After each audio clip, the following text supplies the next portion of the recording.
ready to start planning your campaigns so you can get it going and start collecting leads and sales? Let's dive in. So there are 4 sections that I want to take you through here. First, I'm going to give you the start that I use on every single campaign for myself and my clients, and I call it Start with the End in Mind. When you'll see it, I think you'll understand where I am coming from, and you'll also see how it literally affects every other step in your campaign. We're going to talk about budget allocation. We're going to talk about how and who you're going to target on Facebook. And then finally, which is related to this, is audience research. So let's keep going here, just starting with the end in mind. This is a quote by Stephen Covey, and I have found it to be very helpful in a lot of different situations, and especially in marketing. By the way, this also works with your organic marketing plan too. One of the biggest mistakes that I see people make about this is they have too many goals and too many success indicators, wanting to measure tons of different things. And I understand that because I understand how on one side you want to know what is working, what is not working, and you want to see some type of progress. But what I would challenge you to do is to come up with the essential goals and the essential KPIs. Because when you start running a lot of other different campaigns, or even in this one campaign, and you start to scale it up, it's going to get more complex. And the more simpler you can be, actually, the more powerful the numbers can be. So what I would recommend is you have an intermediate goal. So this is usually the conversion event for your campaign. For example, maybe you're getting people to register for a webinar or enter their email address in to get a guide, or you're selling a low ticket product like a video course or a book or something like that. So that would be your intermediate goal. Then you also have your final goal. So what are the secondary, and maybe you have a complex funnel, I don't know, but what is a goal that's further down in the funnel? So maybe further goal is if you're selling high ticket services, your final goal may be to book a call with your sales team. Yes, everybody wants people to buy from them at the end of the day, but you want to break it down a little bit so that you can figure out how you're going to drive traffic and what's the best way to do it. So, for example, maybe you are selling a book that is a very low ticket item, but once you sell the book, what you want them to do is they might have a couple other different offers that come along in the funnel, but your final goal is to sell a seat in your masterclass.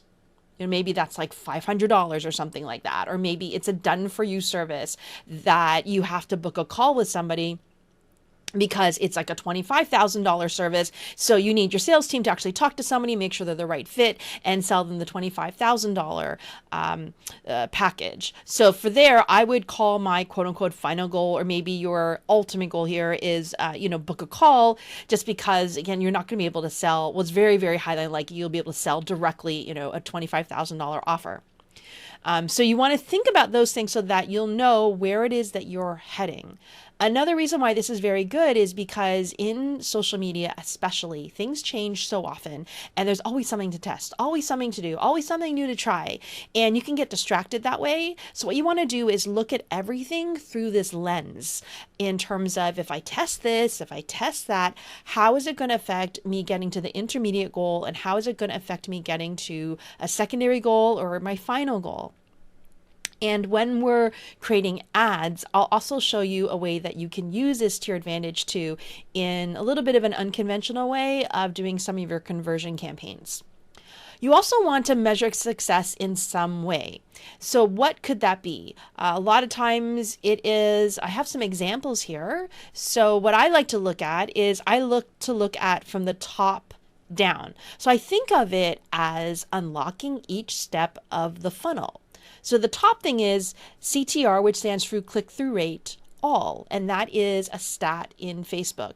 I like to start with that because that is an indicator of all the different types of clicking activities that people can do to an ad. So it's not just clicking on the link, it's literally like clicking on the ad. And if that number is very low, that tells me that I need to be better at making people stop their scroll and click through to engage with the ad.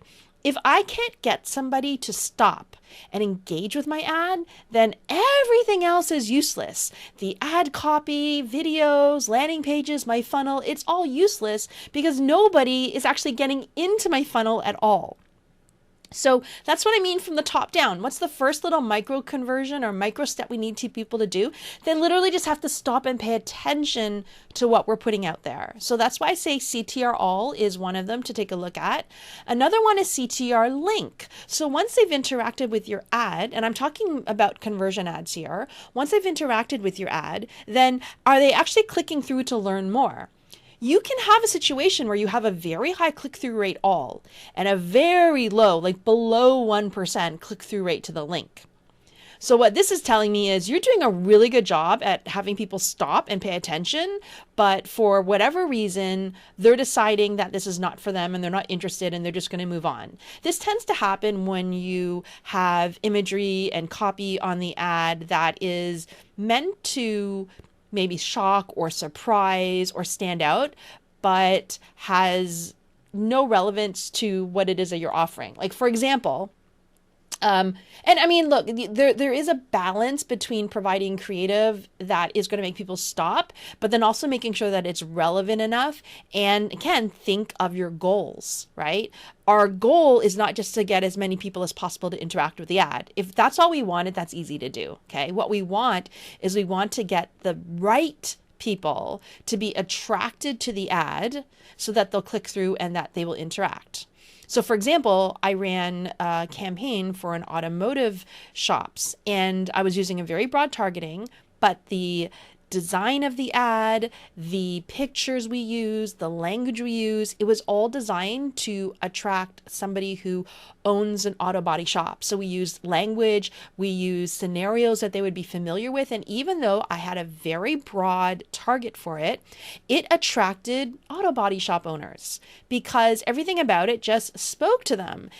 Would it be, did it perform as well in terms of click-through rates as a more broader, say, like a weight loss ad that has like a much more broader appeal?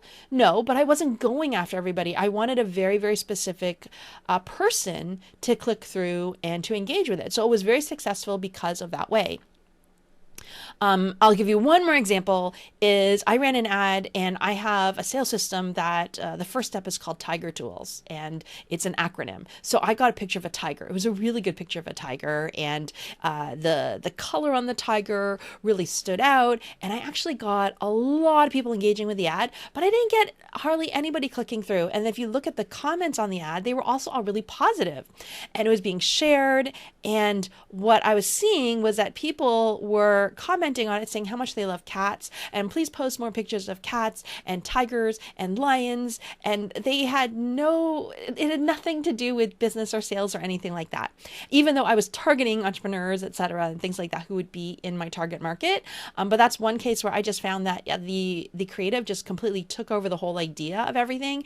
And obviously people had no idea what Tiger Tools were, so it didn't make any sense to them. Like it was not a good combination of stuff to bring in the right people. So that's why you want to take a look at this and make sure you know what you're aiming for. So for CTR all, I like to see over 2%. I really want to challenge myself and see if I can get over 5%.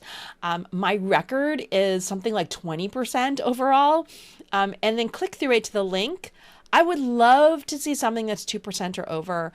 1% is okay, I think. Under 1%, I'm concerned.